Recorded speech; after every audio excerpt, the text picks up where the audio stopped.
In the spring of 1989, Beijing's Tiananmen Square became a stage of hope and conflict. China stood at a crossroads, a decade into economic reforms that opened market, but clamped down on political freedom.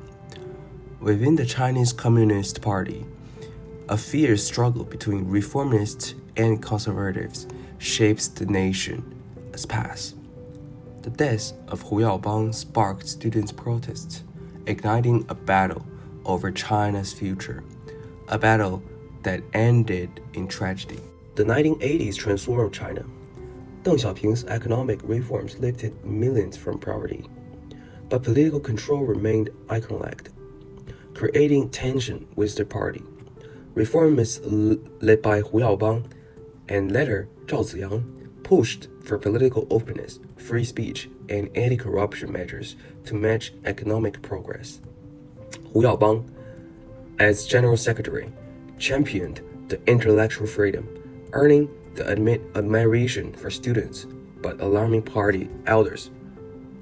On 18th of August 1980, Deng Xiaoping abolished the lifelong tenure of leadership positions, which made a huge impact on the conservatives.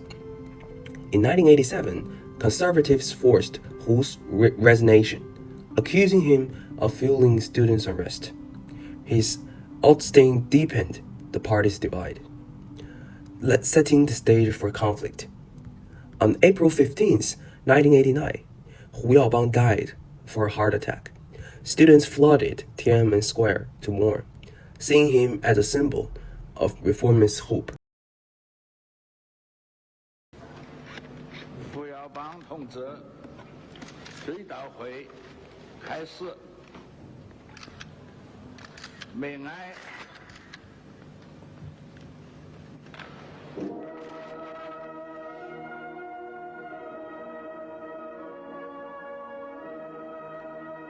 Their demands for press freedom, democracy, and an end to corruption echoed the reformist vision, but conservatives saw the threat to their authority. The Tiananmen protests grew from mourning into a nationwide movement. By May, hundreds of thousands of students, workers, and citizens filled the square, demanding political reform. Reformist leader Zhao Ziyang saw an opportunity for dialogue. On May 17th, he visited the square, urging hunger-striking students to remain calm and promising reform. Conservatives, however, tightened the grip. On April 26, a People's Daily editorial approved by Deng Xiaoping branded the protest turmoil, accusing students of destabilizing China. The editorial inflamed tensions, spoiling the protests.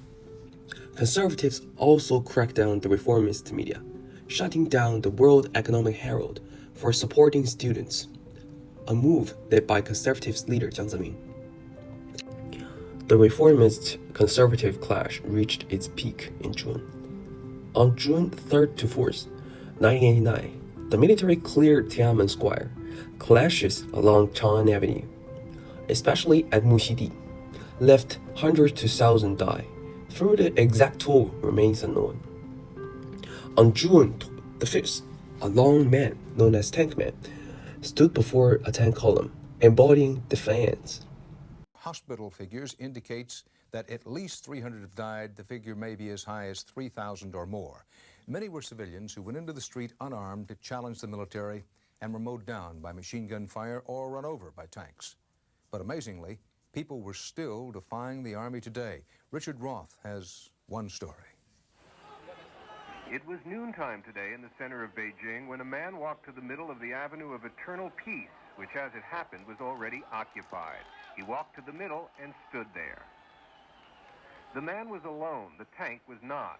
It wasn't just a single tank he stopped. There were 18 tanks and armored carriers in this convoy, and while he talked to the crew and ignored the gunfire, he stopped all of them. One man alone, of course, can't stop an army. Except for a moment, that's exactly what happened here. For 3 minutes in the middle of the day, an army was stopped by a man who stood still. A man who'd made up his mind, it seems, though why we just don't know. But when bystanders rushed in to save this stubborn soul, it wasn't easily done. He was pushed away at last, faceless in the crowd. Safe, we think. But The in a city crackdown marked verging a on conservative calamity, victory. Zhao Ziyang was purged, confined until his death. The reformist hope faded. The Tiananmen mothers, documenting at least 202 victims, continued seeking truth and accountability despite censorship. The 1989 Tiananmen protests were a clash between the reformist dreams and conservative control. The conservative claims silenced a movement but left an indelible mark. 36 years later, the struggle reminds us of the power of ideals and the cost of division.